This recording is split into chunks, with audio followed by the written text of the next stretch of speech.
semuanya, perkenalkan aku Ehma Pemelia Simanjuntak dari Ilmu Komunikasi 2017. Kali ini saya melaksanakan KKN di tempat di mana saya tinggal, yaitu Kelurahan Ciwedus. Yuk ikut saya untuk tahu program-program apa aja yang saya laksanakan di kampung halaman saya. Yuk!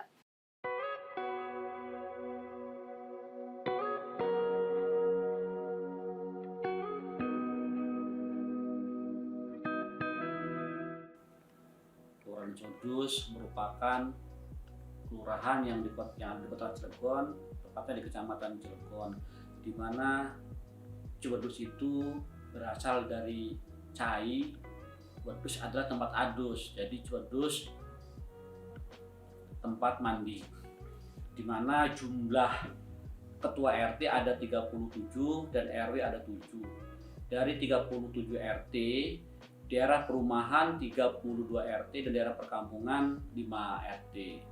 Jadi untuk Kelurahan Ciwedus ini mayoritas juga adalah daerah perumahan ataupun komplek. Dengan jumlah penduduk laki-laki 6.201 dan perempuan 8.909 dengan jumlah total keseluruhan 15.110. Jadi lebih banyak jumlah penduduk lebih banyak perempuan daripada laki-laki di Kelurahan Ciwedus. Potensi yang ada di Kelurahan Ciwedus karena emang kita adalah daerah pemukiman ataupun daerah perumahan, jadi lebih banyak potensi ke UKM, usaha kecil menengah. Dan kebetulan ada beberapa di wilayah BBS emang yang banyak ibu-ibu yang sudah melakukan UMKM, dan alhamdulillah juga ada yang banyak prestasi yang dilakukan oleh ibu-ibu, di mana prestasi itu berkat kerjasama dari tim penggerak PKK dan baik kecamatan maupun kelurahan. Saya perlu sampaikan kepada adik-adik mahasiswa UNJ Semarang terkait dengan nama kelurahan kami, yaitu nama Kelurahan Ciwedus, bahwa banyak orang punya asumsi Ciwedus itu adalah embe ataupun kambing, padahal arti Ciwedus itu adalah tempat mandi. Sehingga kami dengan anak-anak muda yang punya UKM, kita kolaborasi, dia punya usaha yaitu Sula Kaos. Di situ dia bikin produk-produk wedus, namanya wedus. Karena di situ orang akan ketertarikan dengan bahasa wedus, padahal tempat adus terus itu bukan kambing ataupun embe. Itu keunikan dari kami. Kelurahan Ciwedus adalah salah satu kelurahan di Kecamatan Cilegon yang dibentuk berdasarkan Perda nomor 10 tahun 2008. Dengan luas wilayah 2,18 km persegi, Kelurahan Ciwedus memiliki tipologi area berupa persawahan, perladangan, perkebunan, kerajinan dan industri kecil, serta jasa dan perdagangan. Selain itu, Kelurahan Ciwedus berbatasan dengan 4 kelurahan, yaitu Kelurahan Ciwaduk, Kelurahan Bendungan, Kelurahan Taman Baru, dan Kelurahan Bendungan. Penduduk di Kelurahan Ciwedus berjumlah 12.269 jiwa atau sebanyak 3.754 kakak yang terdiri dari 6.201 laki-laki dan 6.068 perempuan. Kantor Kelurahan Ciwedus dan Perpustakaan Kelurahan berlokasi di Jalan Kecubung Raya nomor 2, Kelurahan Ciwedus, Kota Cilegon, Banten.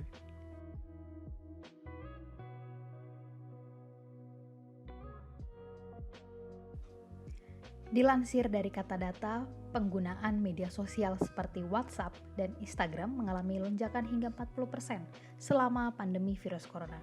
Namun, peningkatan ini tidak dibarengi dengan meningkatnya kemampuan literasi media digital masyarakat. Pasalnya, pengguna media sosial sangat rentan terpapar hoax dan disinformasi, apalagi orang tua di atas 35 tahun. Selain menghadapi pandemi, kita juga sedang menghadapi infodemik yang bisa memperburuk situasi di masa pandemi, salah satunya dapat mengancam kesehatan dan pikiran seseorang. Seharusnya, informasi yang tersebar di masyarakat adalah informasi-informasi positif, fakta, dan berdasar dari sumber terpercaya atau terverifikasi. Warga Ciwedus sangat rentan sekali terpapar hoax dan infodemik. Pasalnya, berdasarkan usia, penduduk yang berusia 15-65 tahun berjumlah sebanyak 8.500 53 jiwa atau mayoritas dari jumlah penduduk di Kelurahan Ciwidey adalah mereka yang berusia produktif. Komunikasi publik adalah salah satu bentuk komunikasi yang terdapat dalam disiplin ilmu komunikasi. Dalam tingkat lembaga, komunikasi publik adalah hal yang esensial dalam menyebarkan informasi serta mendapatkan respon dari pihak terkait untuk mengoptimalkan kinerja dan pelayanan, apalagi di tingkat pemerintah. Kelurahan Ciwidey yang menjadi lembaga pemerintahan di tingkat desa mengalami kesulitan dalam mengelola komunikasi publik dengan warganya. Terlebih, adanya kendala terhadap penggunaan website dari pihak kelurahan yang menyebabkan terbengkalainya sarana untuk menyebarkan informasi. Pembuatan akun media sosial dapat menjadi pilihan yang tepat untuk kelurahan karena di era digital saat ini, fitur-fitur yang disajikan media sosial dapat dimanfaatkan untuk mengoptimalkan komunikasi publik kepada warga, apalagi di masa adaptasi kebiasaan baru.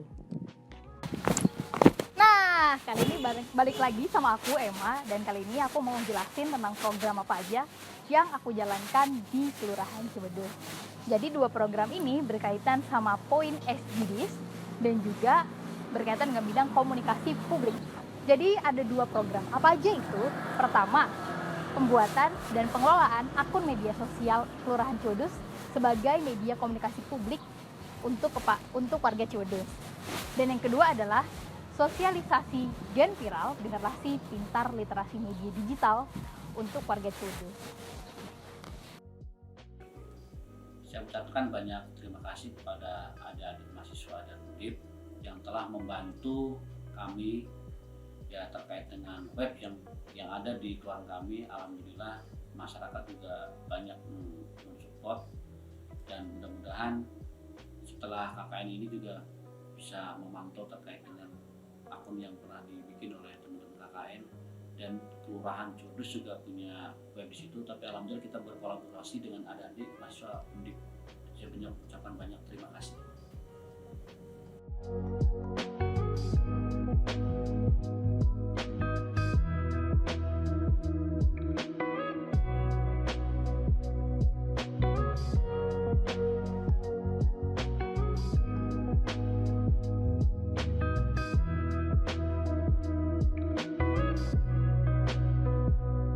Ya kan, kadang kayak gitu ya. Gitu. Terus yang ketiga, setiap orang punya tingkatan yang berbeda dalam pengolahan informasi. Beda banget antara aku sama masnya, masih juga sama mbaknya itu punya tingkatan yang berbeda-beda. Ada yang mikir kalau oh iya nih beritanya heboh, aku harus share. Ada yang mikir lagi, oh ini heboh tapi emang bener nggak ya? Kan ada kayak gitu juga mikirnya. Ada dia berpikir 2 kali, ada yang berpikir. Tapi buzzer tuh kadang penting sih, ya emang sih. Cuman ya apa aja buzzernya? ya gitu. Terus yang keempat, interaksi kita di masa pandemi sering banget pakai internetnya nggak sih, pakai media sosial. Ada selain itu paling ya udah selancar aja, maksudnya searching yang lain, lihat konten yang lain dan segala macamnya. Terus yang selanjutnya banyak banget konten yang beragam, dan itu nyambung ke poin yang pertama, kan kita kadang nggak sadar kita jadi melihat banyak konten. Ada yang bentuknya video, ada yang bentuknya kadang audio doang, nggak ada yang bentuknya kadang cuma tulisan. Itu kan banyak banget. Apalagi yang namanya berita, itu kadang ada yang berita palsu, ada yang berita yang faktanya belum tentu utuh. Jadi yang jadi kekhawatiran. Terus sedia hand sanitizer, kemudian makan makanan bergizi seimbang, insyaallah.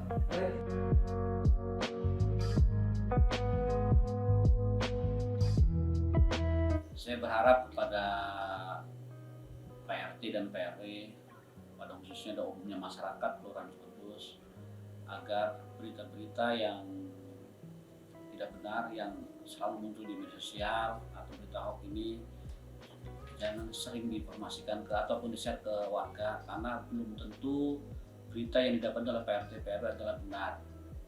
Jadi saya juga mohon PRT, karena ada undang-undang IT-nya juga, jadi mohon pada PRT jangan gampang menyebar berita yang tidak benar atau berita hoax yang sekarang sering beredar.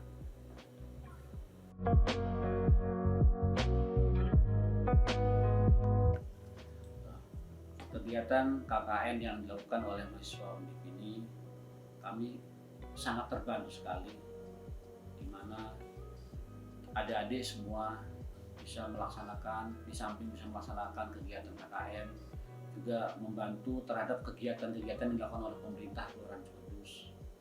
Jadi sekali lagi saya ucapkan banyak terima kasih kepada adik-adik mahasiswa Undip atas kerjasamanya sehingga kegiatan berjalan dengan lancar, dan kami juga dengan PRT-PRW insya Allah mensupport kegiatan adik-adik semua, karena banyak sekali yang kami rasakan ataupun manfaat dari kegiatan KKN ini. Ya mudah-mudahan ke depan ada mahasiswa dari Undip yang bisa KKN ke Kelurahan Kudus ini. Oke deh, kita udah sampai di penghujung video. Jadi itu semua program dari kegiatan KKN yang sudah saya jalankan di Kelurahan Kudus. Semoga aja kegiatan KKN tahun ini bisa membawa manfaat buat warga Kudus, juga pihak-pihak yang telah berkontribusi juga dalam kegiatan ini. Terima kasih juga saya sampaikan kepada dosen pembimbing saya, Bapak Anam, juga teman-teman saya, rekan-rekan mahasiswa KKN di Cilegon, terlebih teman-teman saya di Ciledug, ada Gisti, ada Ina, ada Rara, juga ada Haris, mahasiswa di Jakarta, teman saya juga. Terima kasih kepada seluruh pihak yang sudah membantu dan juga berkontribusi dalam kegiatan ini yang tak bisa saya sebutkan satu persatu. Semoga saja kegiatan ini bisa membawa manfaat untuk semuanya. Terima kasih, sampai jumpa di lain waktu. Bye-bye.